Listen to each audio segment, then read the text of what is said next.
At the end of the day, this debate showed exactly why I struggle to take Piers Morgan seriously. Mehdi Hasan wasn't celebrating Lindsey Graham's death. He was criticizing his political record, and those are two very different things. The biggest moment for me was when Mehdi confronted Piers with his own words. Once the receipts came out, the focus shifted away from the actual argument. Let me know who you think won this debate in the comments, and if you enjoyed the video, hit the subscribe button. We're now less than 10,000 subscribers, and I'd really appreciate your support. Thanks for watching, and I'll see you in the next one. Policy, as you know, is fraught with a whole bunch of different issues. I've traveled with the president all over the world. We went to North Korea, actually, China, et cetera, to deal with some of the geopolitical threats that this country faces. Now, they're not imminent threats. They're more economic. They're not military in nature, in that they're not doing kinetic activity in the moment and funding terrorism to try and kill Americans, which Iran, as you pointed out, clearly has done. But most news reports pretty clearly have pointed out different pockets within this Iranian regime. And as Donald Trump said, we kind of did get rid of the regime because we killed everybody in line for control of Iran. However, there are two basically competing groups. One, very militant.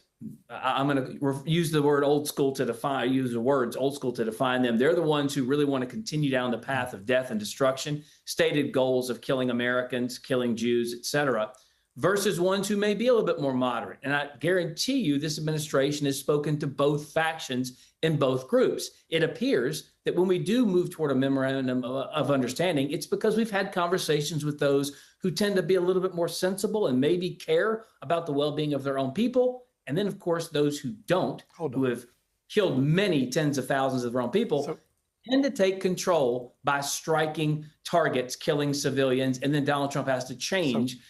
This reminds me, you know what this reminds me of, though? Hogan, it reminds me of the scorpion and the frog tale, which I won't repeat because everybody knows it, but it reminds me about the scorpion. Scorpions tend to behave like scorpions. I just want to end very quickly, Mehdi, because we run out of time. Hold on. Just on the Iran point, I've got to say very quickly. No, you can't. You can't, because I've got other guests waiting. Well, I waited half an hour to come on this show, and then you'd save my vocal cord. So let me just say this. The Iranian regime, to say there's been regime change in Iran is gaslighting of the highest order. I agree. We've replaced Ayatollah Khamenei with Ayatollah Khamenei, a more radical, hardline version, who has much more of an incentive to get nukes. Mehdi, I agree with you 100%. So let's forget that. I just want to ask you very finally, Mehdi, are you sad that Senator Lindsey Graham has died?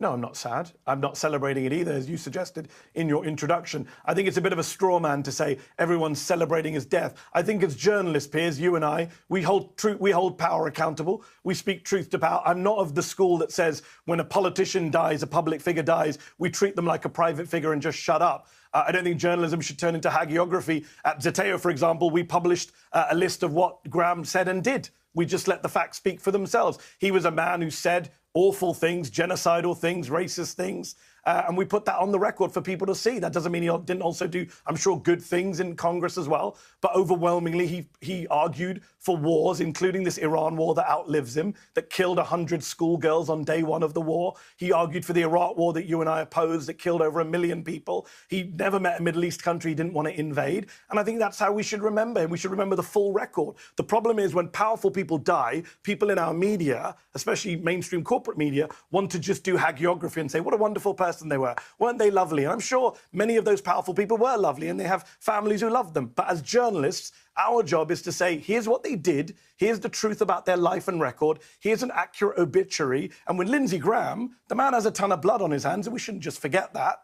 No one's asking anyone to forget the record of politicians, but I do think in the immediate aftermath of public figures dying, unless they're genocidal maniacs like, Hitler or Mao or Stalin, Hogan, there should be a modicum of respect for the death of a human being. And my issue with this, it doesn't just relate to the left. Tell that to Donald Trump. Well, I was going to make the point. I mean, Hogan, I presume you would be appalled by the reaction from many on the left to Lindsey Graham's death, as I have been. There aren't many on the left. But of course, there are many, actually. I've seen so much of it online. And it's honestly, Joe Biden, Kamala Harris, honestly, every prominent Democrat. It is disgusting. It was after Charlie Kirk got murdered. It is disgusting. However, my question, you didn't call Donald Trump disgusting, Piers. You didn't call Donald Trump disgusting. If you let me do my when job, he said it about Rob Reiner. If you let me host my own show, I was about to ask Hogan Gidley if, given that we should all be able to condemn the reaction of the left to the death of Lindsey Graham and to Charlie Kirk and others on the right,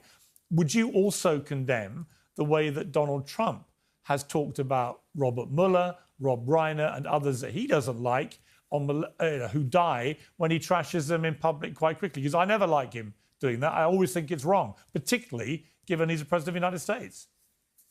Well, do you condemn what they said and lied about Donald Trump as well? Both Rob Reiner and Robert Mueller? Well, I don't think that's a relevant point. Everyone's entitled to criticize the president of the United States. The point is, should the president use his pulpit to attack Rob Reiner when he's just been murdered? I don't think he should. Those people have attacked him. He responded in kind. Listen, I was executive director of the South Carolina Republican Party in Lindsey Graham's era. I've known the man for a long time. Was he right on every issue? Did I agree with him on every issue? No.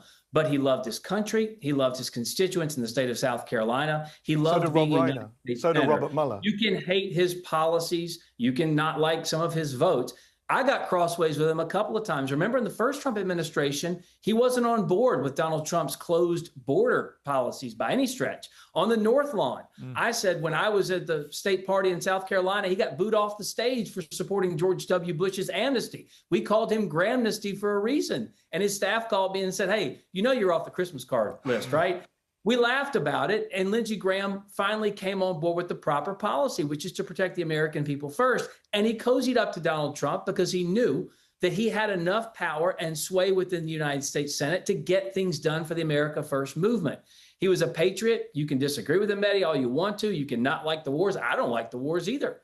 But the fact is, the man was a public servant his entire life. But I didn't say good. I'm glad he's dead. You know what? I didn't say good. I'm glad he's dead. I think it would be nice. I think it would be nice in public life if every time a big American public servant, someone's given their life to public life in America or the UK, anywhere actually, if both sides just manage to show a modicum of respect when somebody dies. I don't think it's too much to ask. Then he can get into the legacy stuff.